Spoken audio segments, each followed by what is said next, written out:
فونو ارتيفاب مكتال تركوب زغبركم تعذبتنا كم تمسيو ساعتنا أخيلو نلو محموس عصرتو شو منتسنة ساعة شعات مشسترالو زينا ومسنادو حيزالكم قريبا لغم نمكتالكم بغبر زعدم ميكا على حرقو فلما كن بك عندنا بتاتو فيلم نسنا سرعات زغري 10 سنة مع السماتات إرتراز ملكتا قبابوجي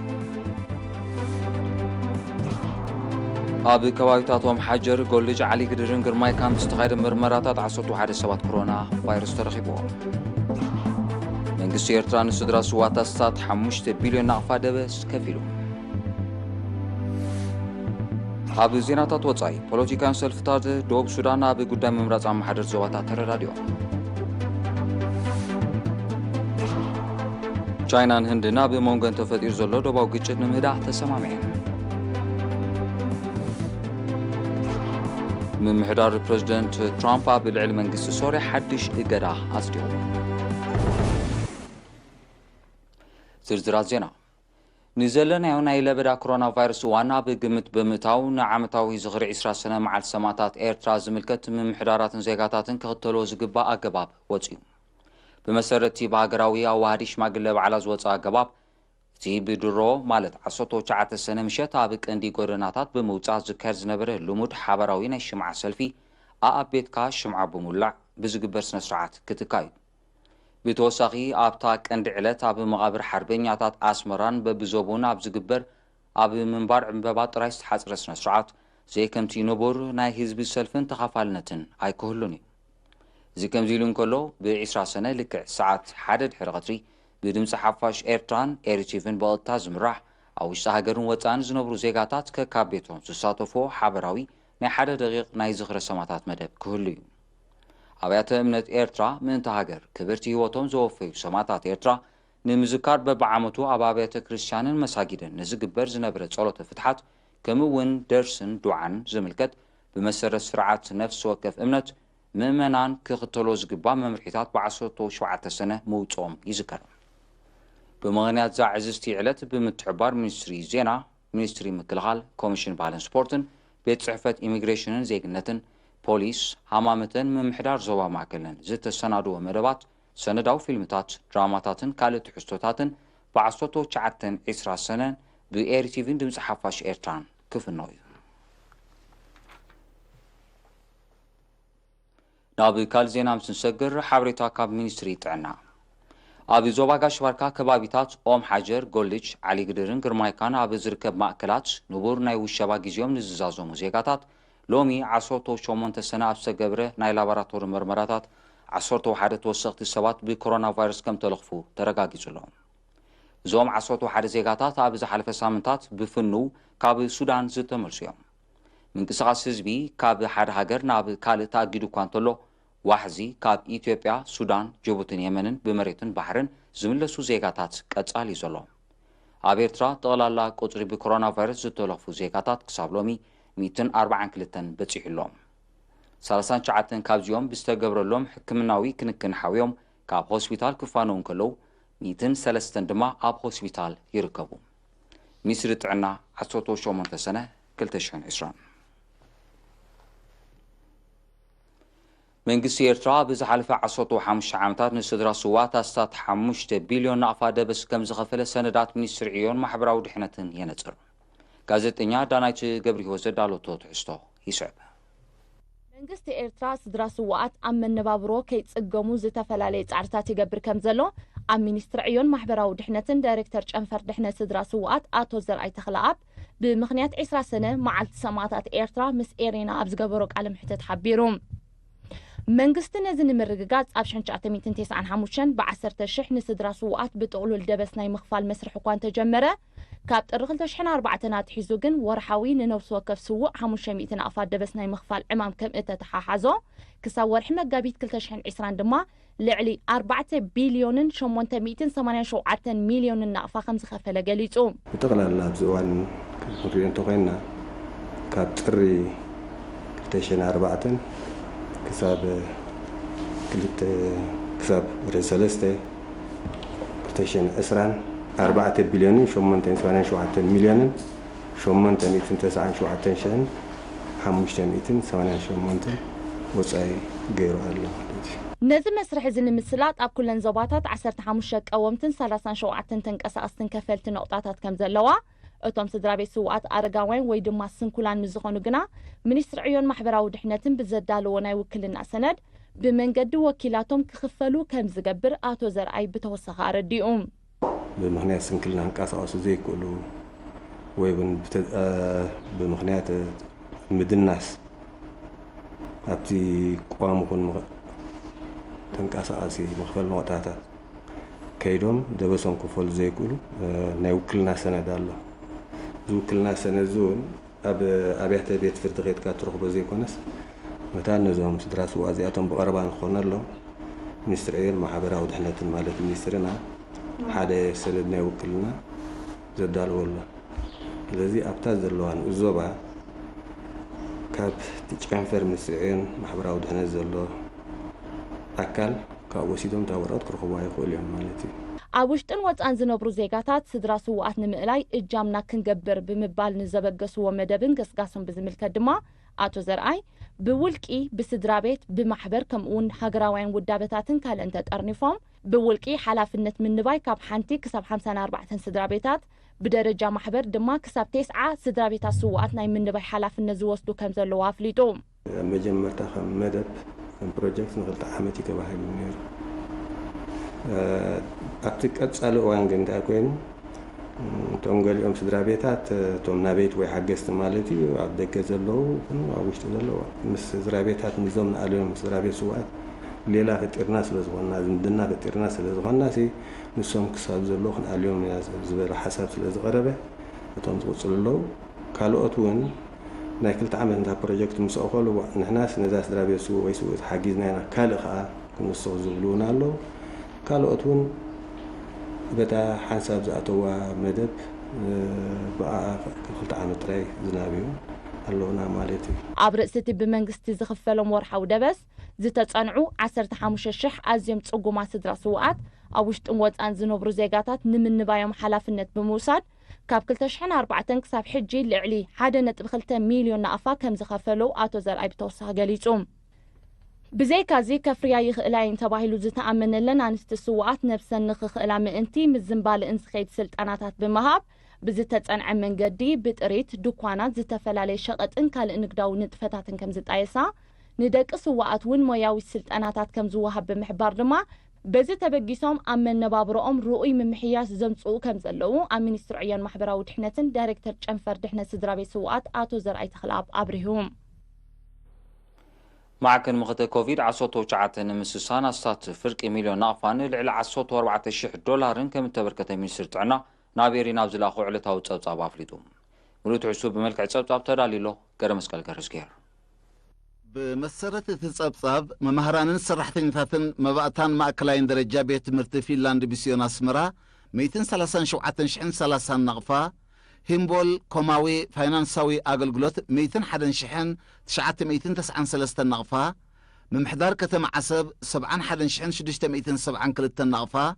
تكال صربت انصيتن حاسينن دعاريت كرن 50,000 نقفة اريتل عسب 10,817 نقفة ممحدار كتما دقم حري 9,307 نقفة كمون وصاتنيتات سرحتنيتات كوباني عدنا بيشا 14,555 دولار أمريكا بحساب هاجراو بنك أتاو جيرام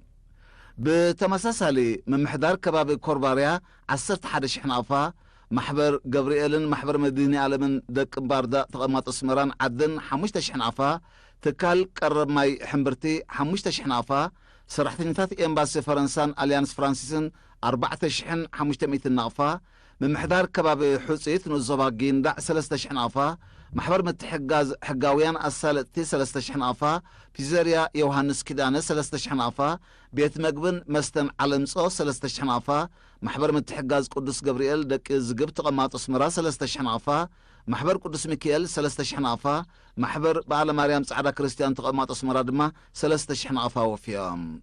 بزي كازي مخازينو جرمايسيوم 3,000 نقفة محبر متحجاز كيدان مهرت عصقوار تقمات اسمرا 3,000 نقفة بار محرت ججرت 3,000 نقفة دينا الكترونيكس 3,000 نقفة محبر متحجاز قدس ميكيل تخول تقمات اسمرا كل التشحنافة محبر بقال مريم عسل دايت تقمات اسمرا كل التشحنافة لونا إلكترونيكس كل التشحنافة محبر كده أنا مرت ولرتي عزقات تقمات اسمرا كل التشحنافة تكال مشت أنا وتسبورت أواسيس كل التشحنافة تكال يوناس ولد ميكيل حدشحن 500 النافة أسمرت إلكترونيكس حدشحن 500 النقفة تكال مخزن أحمد عبد الله حدش حنافة كيوسكي صقي دبساي حدش حنافة تكال صربت عنصيتن حسين قرماي زرزق حدش حنافة بار هوميب حدش حنافة محبر أبن فيليبوس حدش حنافة معدلتات غاز عد وعداد صولوت صلع دعر قولس عد حوشا مرحانون كنت مولعين حا 500 نافة بدمر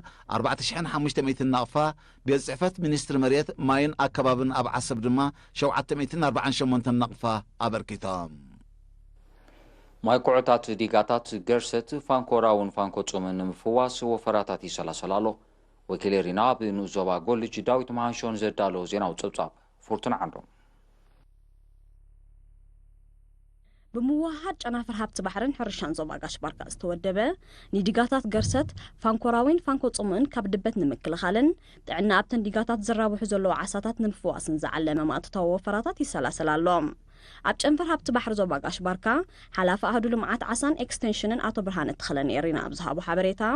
እቲ ዝካየድ ዘሎ ንጥፈታት ምፍዋስ ማይ ኩዕታትን ምግራብን ከም ዘጠቓልል ኣብሪሁም ዲጋ ገርሰት 257 ተሳተፍሎ ማለት ዲጋ ፋንኮ ራውን 228 ሰባት ኣሎ ኣብ ዲጋ ፋንኮ ስሙ ዝበሃል ፊስኮ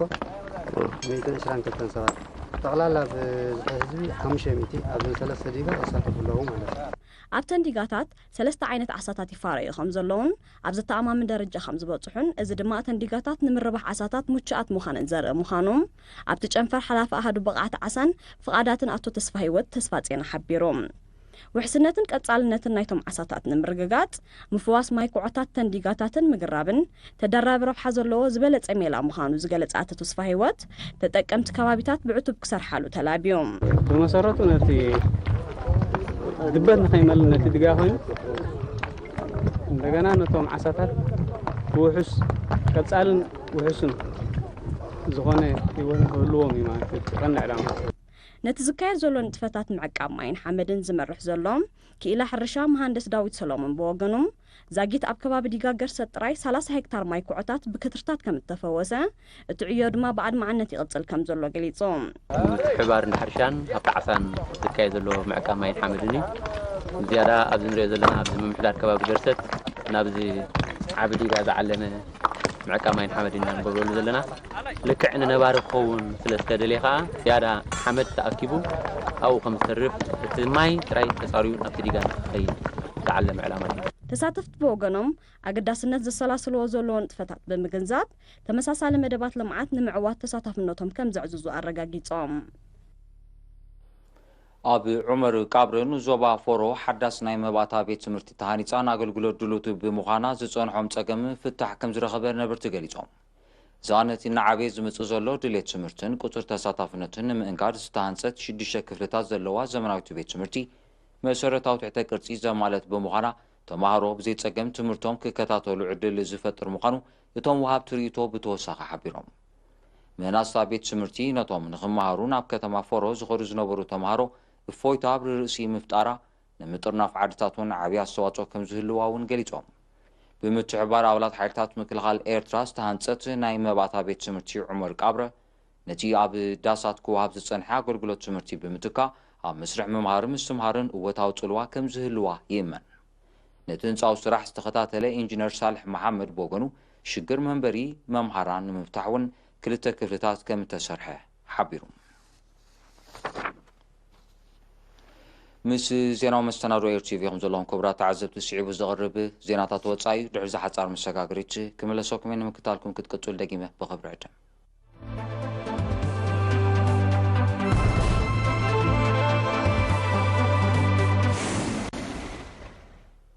كما يصنعكم زينا وطاي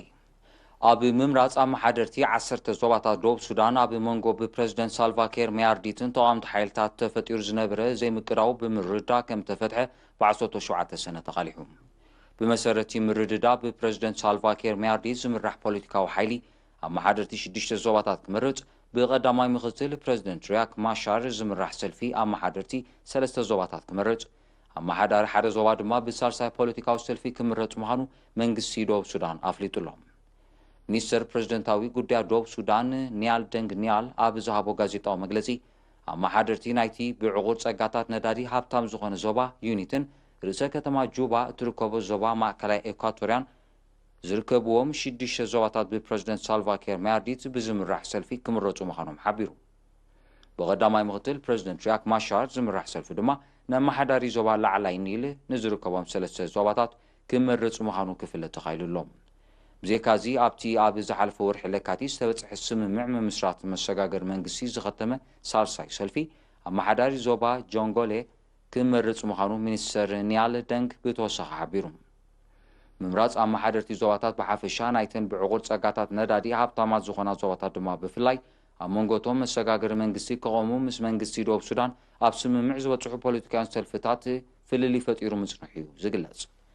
እዚ ዝተበጽሐ ምርዳእ ንቐጻልነት ናይቲ ስምዕ ሰላምን ምቕራሕ ስልጣንን ዘውሕስ ምዃኑ ተንተንቲ ይሕብሩ እንተኾነ ግን ምምራጽ ፈጸምትን ሓገግትን ኣካላት ኣብተን ዞባታት ብዝምልከት ገና ኣብ ምርዳእ ስለ ዘይተበጽሐ ምርጋ ዘላቒ ሰላም ኣብ ደቡብ ሱዳን ነዊሕ ጉዕዞ ይጽበዮ ከም ዘሎ እዩ ዝሕበር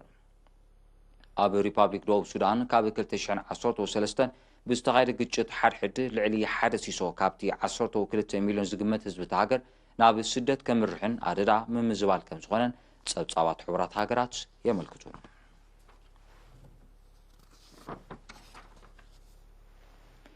ቻይናን ህንድን ኣብ መንጎን ተፈጢሩ ዘሎ ዶባዊ ግጭት ንምህዳእ ከም ተረዳድኣ ገሊጸን እቲ ምርዳእ ዝተበጽሐ ሚኒስትራት ጉዳያት ወጻኢ ክልቴን ሃገራት ብ17 ሰነ ኣብ ዘካየዶ ናይ ቴሌፎን ርክብ እዩ ክልቴን ሃገራት ኣብ ዶባተን ተፈጢሩ ዘሎ ሓድሽ ወተሃደራዊ ወጥሪ ብዘተን ምፍታሕ ቀጻሊ ዝርርብ ከካይዳ ምዃነን ኣብቲ ርክብ ተጠቒሱሎም ቻይናን ህንድን ኣብዚ ምርድዳእ ከም ዝበጽሓት ዝገልጻ ዘለዋ ኣብዚ ሳልስቲ እዚ ኣብ መንጎ ሰራዊተን ድሕሪ ዝተኻየደን ህይወት 20 ወተሃደራት ህንዲ ዝቐዘፈን ሓድሽ ግጭት እዩ እቲ ግጭት ኣብ ውሽጢ 53 ዓመታት ኣብ መንጎ ሰራዊት ክልቴን ሃገራት ካብ ዝተኻየደ ወተሃደራዊ ረጽሚ ዝዓበየ ሰብኣዊ ክሳራ ዘውረደ ምዃኑ ጸብጻባት ይጠቕሱ ሰራዊት ቻይናን ህንድን ኣብ 1967 ሰብኣዊ ክሳራታት ዘውረደ ውግእ ከም ዘካየዱ ይጥቀስ ምምሕዳር ፕረዚደንት ዶናልድ ትራምፕ ኣብ ልዕሊ መንግስቲ ሶርያ ሓድሽ እገዳ ኣጽዲቑ እዚ ትማሊ 17 ሰነ ዝጸደቐ ን69 ኩባንያታትን ውልቀ ሰባትን ዒላማ ዝገብረን እገዳ ሕሳባት ዘደስክልን መገሻታት ዝዓግትን ምዃኑ ጸሓፊ ጉዳያት ወጻኢ ኣሜሪካ ማይክ ፖምፔዮ ሓቢሩ እዚ ሓድሽ እገዳ ንፕረዚደንት ባሻር አልኣሳድን በዓልቲ ቤቱን ዘጠቓልል ምዃኑ ሚኒስተር ማይክ ፖምፔዮ ኣፍሊጡሎም መንግስቲ ሶርያ እቲ እገዳ ኣብ ልዕሊ ዕጡቓት ወገናት ንዘመዝግቦ ዘሎ ወተሃደራዊ ገስጋስ ንምዕጋት ተባሂሉ ዝጸደቐ ምዃኑ ብምጥቃስ ኮኒንዎ ኣሎ ኣሜሪካን ኤውሮጳዊ ሕብረትን ኣቐዲሞም ኣብ ልዕሊ መንግስቲ ሶርያ ሓያሎ እገዳታት ምጽደቖም ጸብጻባት ይሕብሩ እዚ ተደጋጋሚ እገዳታት ኣብ ሶርያ ተፈጢሩ ንዘሎ ግዳማዊ ምትእትታው ዝጠንቁ ወተሃደራውያን ጸጥታውያን ቅልውላው መሊሱ ከጋድዶ ከም ዝኽእል ተንተንቲ ይእምቱ ኣብ ሶርያ ኣብ 2011 ብዝተኸስተ ገና ሰላማዊ ማዕልቦ ዘይረኸበን ቅልውላው ልዕሊ ፍርቂ ሚልዮን ሰባት ከም ተቐትሉን ሚልዮናት ከም እተመዛበሉን ይግለጽ መራሒት መንግስቲ ጀርመን አንገላ መርከል ኣባል ሃገራት ኤውሮጳዊ ሕብረት ቁጠበ ንምብርባር ተኣሚሙ ኣብ ዘሎ 750 ቢልዮን ዩሮ ክሰማምዓ ጸዊዓ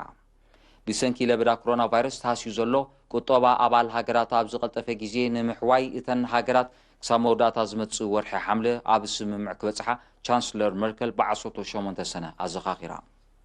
500 ቢልዮን ዩሮ ካብቲ ተኣሚሙ ዘሎ ባጀት ብመልክዕ ሓገዝ 250 ቢልዮን ዩሮ ድማ ብመልክዕ ልቓሕ ክወሃብ ምዃኖም ሰመዚ ኤውሮጳዊ ሕብረት ዝገልጹ ዝዓበየ ክፋልቲ ባጀት በቲ ለበዳ ሕልፊ ካልኦት ንዝተሃስያ ኣባል ሃገራት ክወሃብ ምዃኑ ይሕበር ኢጣልያን ስጳኛን ብኮሮና ቫይረስ ከቢድ ሰብኣውን ቁጠባውን ክሳራታት ካብ ዝወረደን ኣባል ሃገራት ኤውሮጳዊ ሕብረት እየን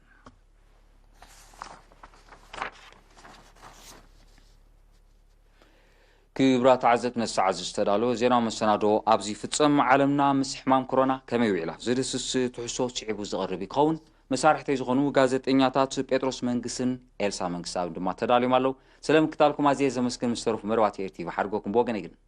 ሰላም